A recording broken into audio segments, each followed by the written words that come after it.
Jigarlar, men sizlarga bugun tog'ga chiqmasdan turib ham basseyn, saunasi bor, ovqatlari tayyor bo'lgan dachamizni obzorini ko'rsatib beraman.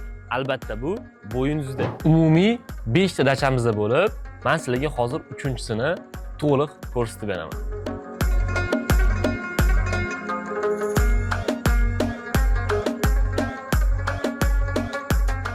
Dachamizning ichida tashqari hovlisida ham o'zini alohida oshxonasi bor. Qozon, mangal, o'tinlarimiz hamda alohida idish-tovoq quyish uchun rakvinamiz ham bor. Dachamizning alohida o'zini turetskiy saunasi ham bor. Basseynimizning kengligini ko'ryapsizlar. Mazza qilib ulfatlar bilan yoki oilaviy dam olsanglar bo'ladi. Undan tashqari o'zimizning jakuzilarimiz ham bor.